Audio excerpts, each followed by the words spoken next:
Upaya pengendalian dan pemberantasan COVID-19 terus dilakukan oleh berbagai pihak. Selain obat maupun vaksin COVID-19 diciptakan oleh para peneliti di negeri ini, ilmuwan di bidang kesehatan dari Universitas Airlangga Surabaya juga mengembangkan alat reagen baru untuk deteksi COVID-19 lebih cepat melalui mesin PCR swab test.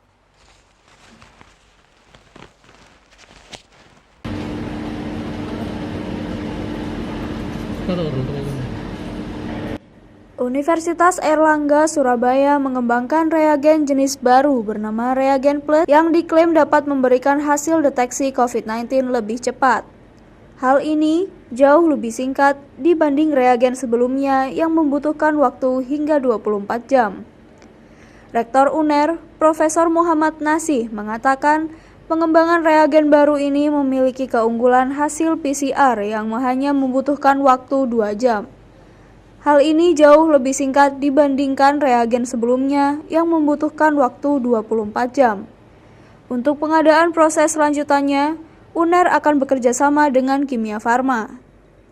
Selain itu, proses tes PCR biasanya ada 3 tahapan, yakni pengambilan serat, mencampur proses persiapan, dan terakhir masuk mesin PCR. Sementara, dalam proses reagen jenis baru ini, persiapan di tahap kedua bisa dipotong sehingga hanya membutuhkan 2 tahap sebelum masuk ke PCR. Rektor UNER ini menambahkan, reagen baru ini untuk PCR juga bekerja sama dengan TNI untuk dapat digunakan oleh mereka. Sehingga, jika prosesnya lancar dapat dimanfaatkan ke tempat-tempat yang lain.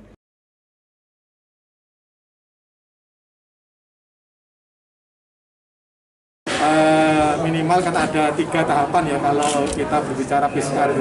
Yang pertama adalah pengambilan dengan swabnya itu, kemudian kedua adalah mencampur proses persiapannya ya, kemudian yang ketiga baru masuk ke mesin PCR-nya. Nah, dengan reagen ini maka proses persiapan yang di tahap 2 tadi itu akan bisa kita potong sehingga kita tinggal punya 2 tahap ya, pengambilan swab itu dan kemudian langsung nanti akan masuk ke mesin PCR. Dampaknya adalah proses PCR nanti akan bisa lebih cepat dan yang terpenting adalah pasti lebih murah karena dari satuan waktu pasti lebih produktif kan? Dan dari sisi pemanfaatan reagennya juga pasti akan lebih murah lagi. Itu juga kita kerjasamakan dengan Kimia Farma karena tugas Kimia Farma memang seperti itu. Untuk yang reagen untuk PCR ini kami sudah bekerja sama juga dengan kawan-kawan di TNI Bu ya, untuk bisa digunakan di TNI kan untuk tadi dan tentu juga nanti kalau prosesnya lancar semuanya akan bisa dimanfaatkan untuk tempat-tempat yang lain.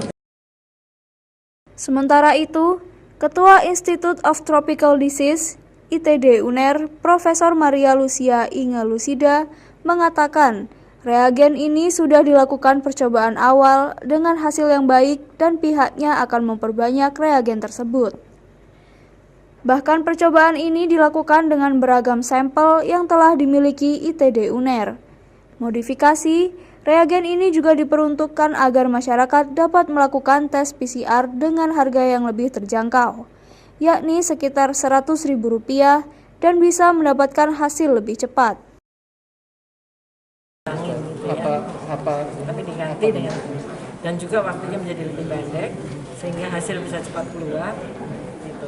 Kapan itu bisa direalisasikan dan kita sudah melakukan percobaan awal dan bagus hasilnya. Jadi tinggal memperbanyak aja dan kemudian koordinasi dengan Kimia Farma sudah kita berikan nanti semua metodenya dari pihak Kimia Farma nanti mereka memproduksi. Artinya sekarang sudah bisa dilakukan? November atau Desember ini bisa diaplikasikan dan diproduksi dalam jumlah banyak gitu Prof? Kami kan punya sampel-sampel yang kan kami bandingkan dengan yang standar kan, nanti dicek dengan metode ini hasilnya bagaimana dibandingkan dengan yang standar. Kami kan punya koleksi banyak sampel. Nah, dari situ kalau hasilnya bagus, sementara awal ini hasilnya bagus. Nah, ini bisa diteruskan lebih banyak lagi sampel tesnya, kemudian ya sudah kita kasihkan ke Kimia Farma ini semua untuk diproduksi lebih banyak. Reagen merupakan cairan yang digunakan untuk mengetahui reaksi kimia dalam mendeteksi infeksi COVID-19 dengan menggunakan metode PCR. Dengan adanya pengembangan penemuan terbaru dari UNER untuk kepentingan penelitian COVID-19 ini, diharapkan dapat bermanfaat bagi masyarakat luas, sehingga rantai penularan virus corona dapat dikendalikan dan diberantas. Agung Dharma, Surabaya TV.